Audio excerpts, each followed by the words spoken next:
wabarakatuh, Ustaz Ariful. Waalaikumsalam warahmatullahi wabarakatuh. Barakallahu fiik. Afwan lagi Ustaz. Ustaz, bagaimana hukumnya kalau istri ingin luluran tapi dengan muslimah juga di salon muslimah luluran badan gitu, apakah boleh enggak? Kemudian Ustaz, apabila haid, apakah boleh istri itu tilawah Quran, mengaji tapi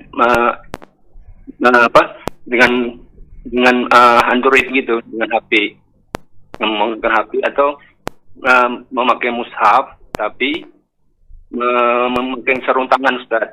Kemudian Ustaz, ketiga, di saat Jumatan, sholat Jumat, itu sebenarnya batas kita tidak bilang nggak boleh bicara tuh dari imam sudah naik khatib dan naik mimbar sampai kapan, Ustaz? Apakah sampai selesai sholat atau setelah selesai dia ngasih khutbah, Ustaz? Demikian, Ustaz. Syukron. Silakan, Ustaz. Barakallahu fikum kepada Bapak Abu Marsal. Semoga Allah Subhanahu wa taala menjaganya dan menjaga kita semua. Amin. Untuk pertanyaan yang pertama, masalah luluran istri, apakah boleh pergi ke salon atau tidak? Sebenarnya boleh pergi ke salon, hanya saja ada batasan-batasan yang tidak boleh di sana. Aurat seorang wanita harus tetap dijaga walaupun sesama wanita. Karena fitnah itu kita tidak tahu dari mana datangnya. Maka fitnah, sebagaimana yang kita ketahui, ada sebagian wanita terfitnah dengan wanita, ada sebagian laki-laki terfitnah dengan laki-laki, sehingga syariat Islam betul-betul menjaga. Kalau seandainya luluran itu harus menampakkan aurat, maka lebih baik mereka di rumah. Atau berikan kepada suaminya untuk memberikan atau memasangnya. Belajar tidak menjadi masalah daripada aurat kita dilihat oleh wanita lain. Oleh karenanya apabila harus memperlihatkan aurat yang mana seorang wanita dengan wanita lain juga memiliki batasan-batasan aurat, maka carilah yang lebih selamat di dalam agama. Karena itu merupakan fitnah yang kita harus meninggalkannya. Karena fitnah itu bukan hanya antara laki-laki dan perempuan saja. Antara perempuan dengan perempuan juga ada fitnahnya. Antara laki-laki dengan laki-laki juga ada fitnahnya. Makanya sangat dijaga di dalam syariat Islam. Oleh karenanya, masalah ini kalau seandainya harus membuka aurat, dan luluran ini biasanya membuka aurat, maka lebih baik kita luluran di rumah atau minta tolong kepada suami. Belajar tidak menjadi masalah. Dan tentunya kita sebagai seorang suami merasa cemburu kalau seandainya istri kita dilihat oleh auratnya oleh walaupun dengan wanita yang juga ada batasannya.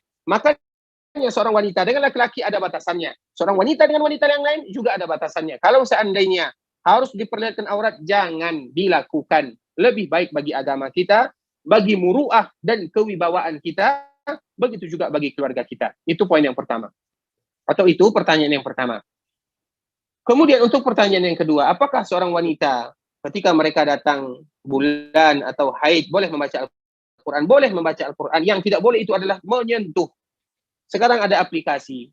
Nah sekarang misalnya ada sebagian wanita, mereka ingin memegang Al-Quran, namun mereka memakai sarung tangan atau mereka memakai alas. Apakah ini boleh? Kita lihat, apakah ini dinamakan menyentuh atau tidak? Walaupun ada batasnya. Makanya lebih baik kita mencari jalan yang selamat. Cari yang tidak mushaf. Alhamdulillah sekarang ada HP. Ada aplikasi yang khusus Al-Quran.